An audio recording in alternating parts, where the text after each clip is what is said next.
आइल बंगाल से बाहिरनी के चाल हा आइल बंगाल से बाहिरनी के चाल हा कमर हिला के तब भरत बवाल हा देखो एक गोरे गोरे गाल हा अरे के बताओ अरे किसका के माल हा अरे के बताओ अरे किसका के माल हा अरे किसका के माल हा अरे किसका के माल हा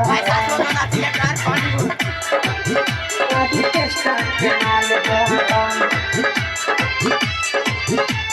लूटा बरतिया हो